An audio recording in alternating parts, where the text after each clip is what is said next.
Hello everyone, my name is Prat Kumar Rai and my topic is sparse matrix and their representation in memory. So first of all, what is sparse matrix? So sparse matrix is a matrix where numbers of zero is more than the non-zero element. So basically हम example से समझते हैं कि sparse matrix होता क्या है. So we देख रहे हैं कि एक मैट्रिक्स है. अब इसमें नंबर्स ऑफ जो जीरो एलिमेंट है वो बहुत ज्यादा है as compare to non zero element. जैसे कि ये 9 हुआ, ये 6, ये 5, ये 6 है. ये सब नॉन जीरो एलिमेंट है क्योंकि बहुत कम है. जो नंबर्स ऑफ जीरोस है वो बहुत ज्यादा है, इसलिए स्पार्स मैट्रिक्स एग्जांपल हुआ.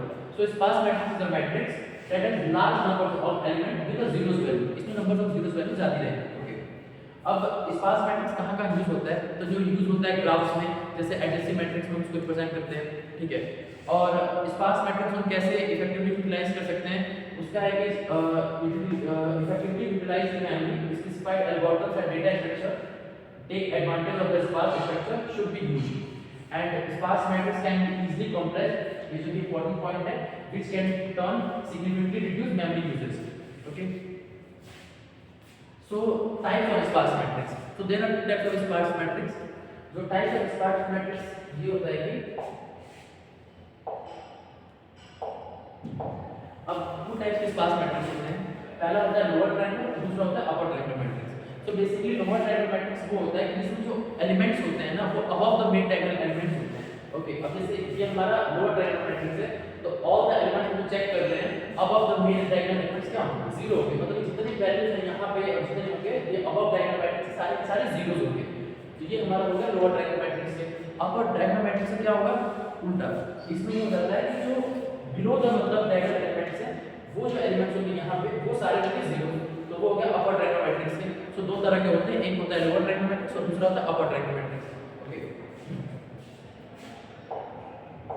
सो रिप्रेजेंटेशन कैसे होता है स्पार्स मैट्रिक्स का? तो रिप्रेजेंटेशन स्पार्स मैट्रिक्स से करते हैं दो तरीके से. पहला करते हैं एरर रिप्रेजेंटेशन से और दूसरा करते हैं लिनियर रिप्रेजेंटेशन से. Okay.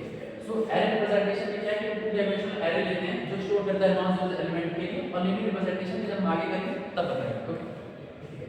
Array representation of sparse matrix में तीन चीज होता है कि रो इंडेक्स होता है हमारा, एक कॉलम इंडेक्स होता है और एक वैल्यू होता है. रो इंडेक्स में हम क्या करते हैं कि रो इंडेक्स में क्या करते हैं तो कॉरेस्पॉन्डिंग हम स्टोर करते हैं. तो रो में होते हैं कॉलम में सिर्फ क्या करेंगे जो कॉलम इंडेक्सेस होते हैं जो कॉलम के एलिमेंट्स होते हैं वो, और वैल्यू जो हम नॉन जीरो एलिमेंट्स की वैल्यू होता है इसको पुट करते हैं. ओके. अब चेंज करते हैं. अब इसको कैसे समझते हैं कि एरर रिप्रेजेंटेशन करते कैसे? तो हम देख रहे हैं कि हमारा स्पार्स मैट्रिक्स है.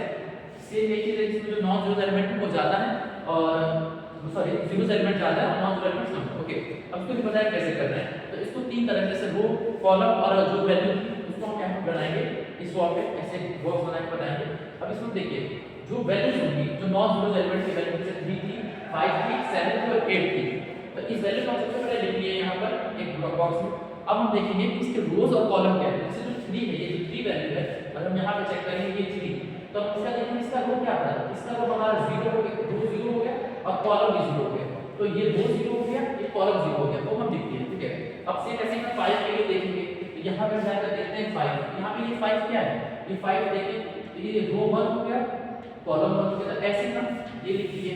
सेम ये चीज 7 के लिए करेंगे, सेम ये चीज 8 के लिए करेंगे और ऐसे हमारा बन जाएगा एरर रिप्रेजेंटेशन. ठीक है. अब हम आते हैं लिनियर रिप्रेजेंटेशन में क्या होता है. तो लिनियर रिप्रेजेंटेशन में क्या करते हैं इसको देखते हैं. तो लिनियर रिप्रेजेंटेशन में ठीक है. अब लिनियर रिप्रेजेंटेशन में क्या है कि sparse matrix is a way of storing a matrix that is a large number of zeros value effectively by using linear.